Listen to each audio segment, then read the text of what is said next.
I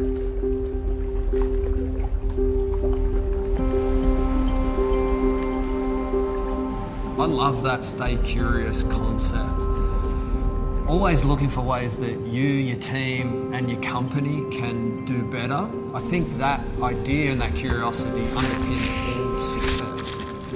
I use a simple framework that helps me focus that curiosity. It's called the 4 energies. I've noticed that there's 4 main areas in my life that directly and indirectly affect the way that I perform. They're mental, physical, emotional, and relationships. By directing my curiosity through that framework, it helps me make sure that I leave no stone unturned. And it makes sure that I won't over-focus on one thing and then neglect others. One of the main performance aspects in the sport of professional big wave surfing is the ability to survive nasty wipeouts. They're an unavoidable part of the sport. The scariest part of a wipeout is called getting caught inside. Surviving this situation is all about being able to hold your breath for a long period of time. Let me show you what I mean by actually taking you through what it's like to get caught inside and how all of these 4 energies play a role in how well you hold your breath. Feel free to do this with me, or not, it's up to you. Okay, imagine that you just wiped out on a huge wave, and after being thrashed around underwater, you finally fight your way back to the surface, only to see another huge wave about to break on top of you. Okay, so take your hands, clasp them around your waist. Now, on the count of 3, we're gonna take 1 deep breath before this wave breaks on top of us. Ready? 3, 2, 1. Take a deep breath.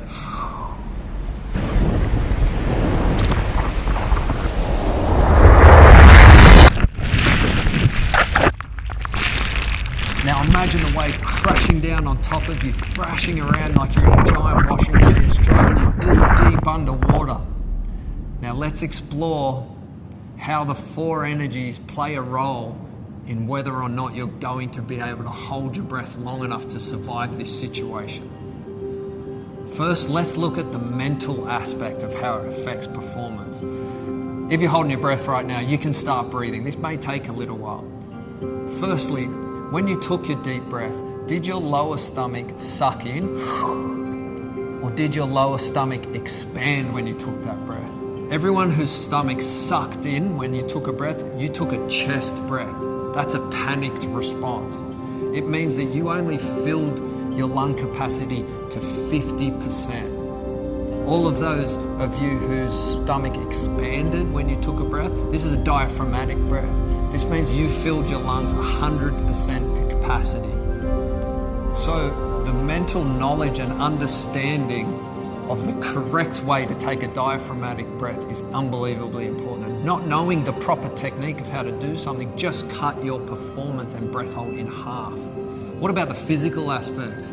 What's your cardiovascular fitness like at the moment? What about your overall health? Maybe you've got a cold or a lingering flu. How about your hydration?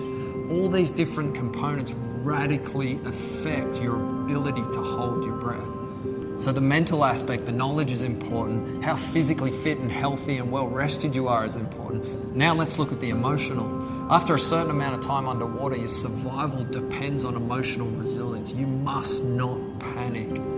This emotional resilience can only be developed through knowledge and experience. See, at about 1/3 of your breath hold capacity, your lungs start to burn and you feel a terrible pain in your chest.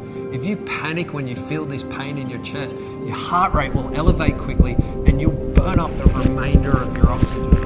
The only way to override this panic response is to recondition it by simulating the experience over and over again, teaching yourself to embrace the pain you're feeling, let go of the fear and stay relaxed. Having the knowledge of what is going on inside your body is really helpful here as well. The pain in your chest is not due to a lack of oxygen. It's actually due to CO2 buildup.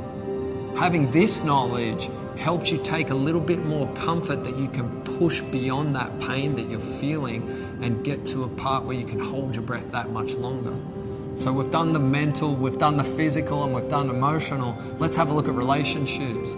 The final critical factor is how well you trust your water safety team. Did you do that extra preparation with them to get them to a position where you're comfortable that if you do black out, they will be able to rescue you and resuscitate you? Having that confidence and trust in your team is crucial to help you relax in those really scary moments. So as you can see, taking the time to prepare across all the different 4 areas of your life really does help every aspect of performance. What could you do mentally, physically, emotionally, and in your relationships to enhance your performance as leaders, both at work and in your personal life?